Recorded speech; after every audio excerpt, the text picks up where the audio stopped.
Hi, it's Andy from Space to Breathe here, and this is this week's 30-minute well-being.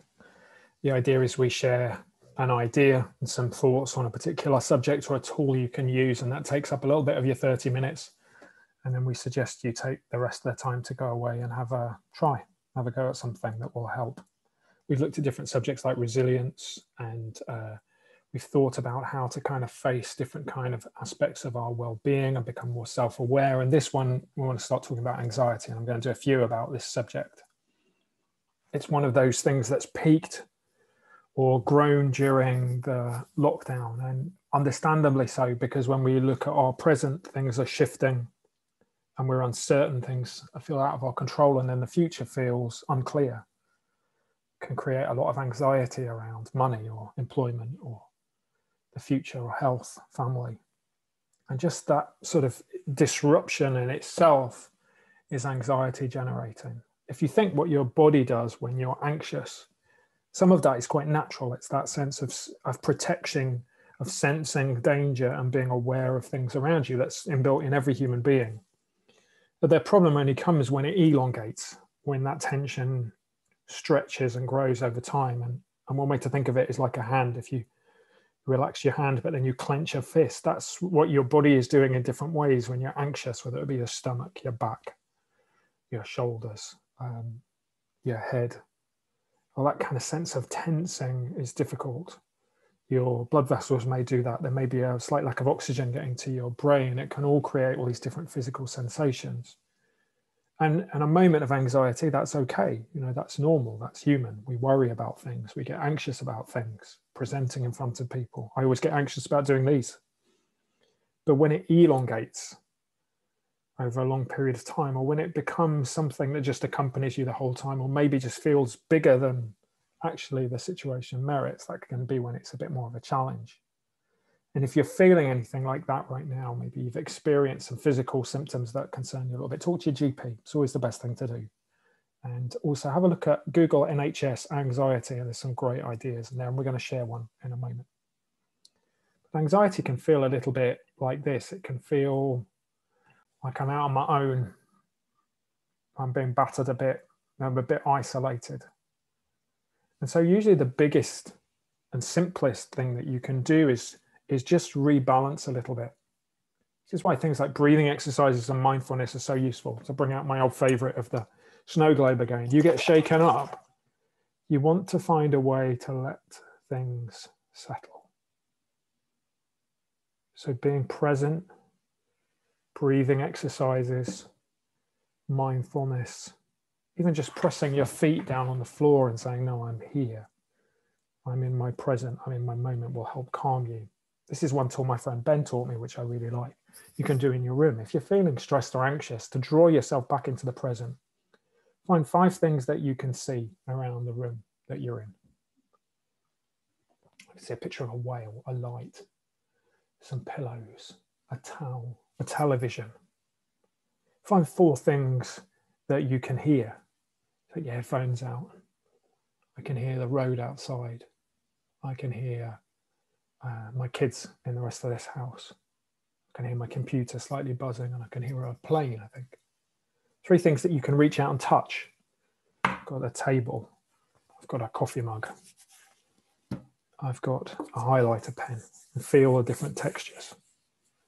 2 things that you can smell. Maybe that's quite hard in a room. Open a window if you want, but you know, there might be smells that are around you. And then lick your lips and put a name to the taste. So I can taste tea. It's just a simple way of just rerouting yourself back into here, but even just getting your brain to do that task rather than to worry will enable that sense of settling. And that always helps. You can make better decisions from there. You can face things better. You'll be able to deal with anything that's a threat with a better sense of calmness. So just collecting yourself really helps.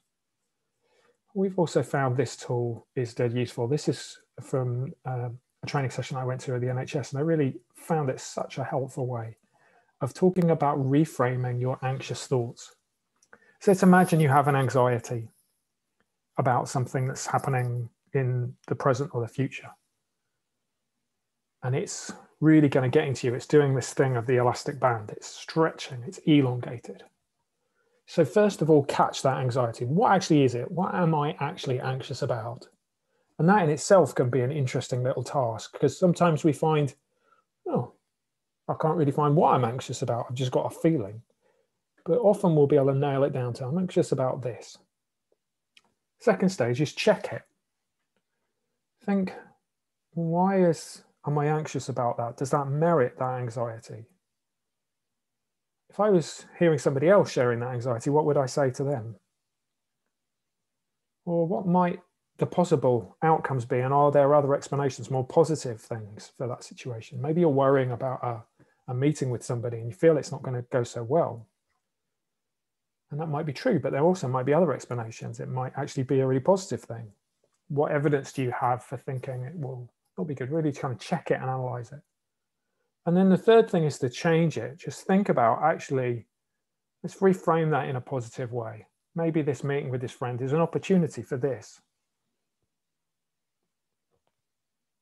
I had a difficult meeting the other day, conversation with somebody, and it's created other anxieties, and they can run away from you. I just think this is a good little picture of what anxiety can do to you. This kind of knot of wool, it can start tying you up.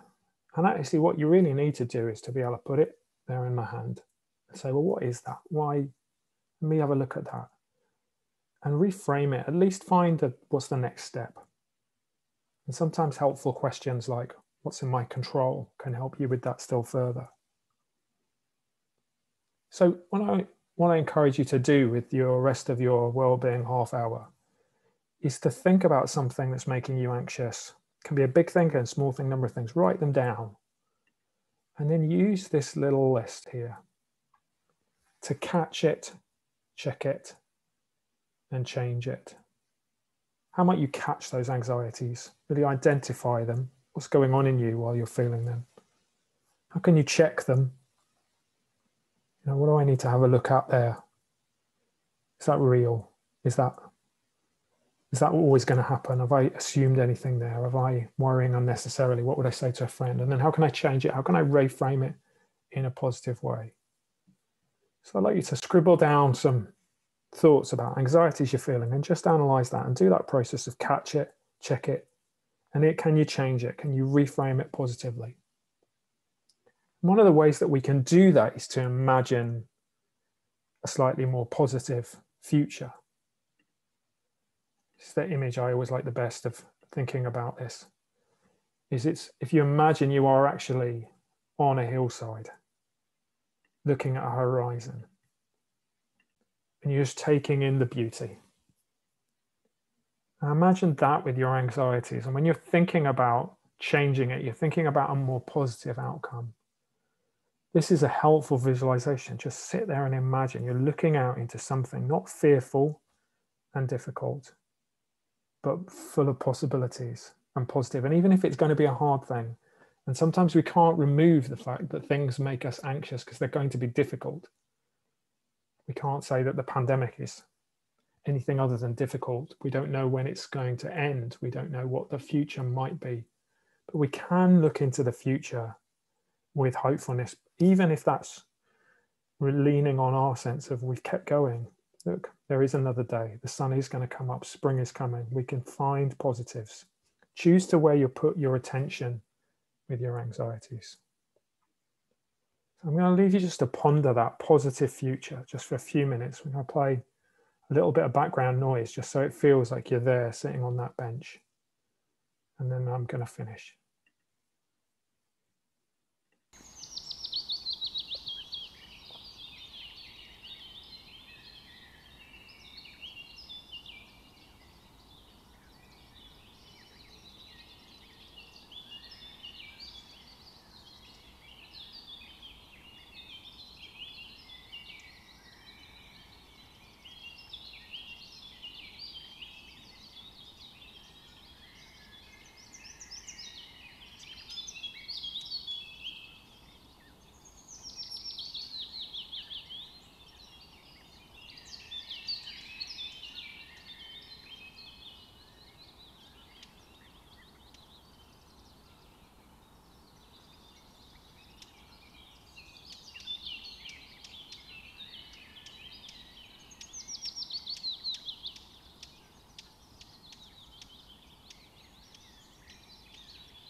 Just allow yourself a few seconds more of just thinking about that positive sense of future.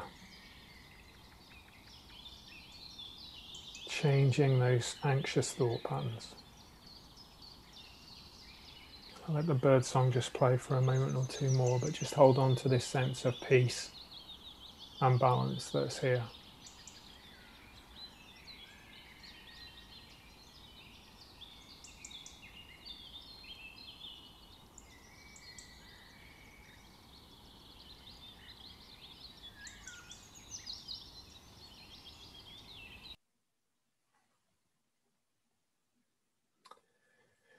So for the rest of this half an hour time, I'm going to encourage you to take those 3 ideas around your anxieties. Catch your anxieties, write them down, check them.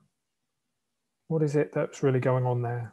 And then change them. How can I reframe them in a positive way? And next week, we're going to touch in with another idea. But as ever, let me know what you think. Put some comments and feedback on the YouTube page or on the Facebook group. And take care of yourself. Speak to you soon. Bye-bye.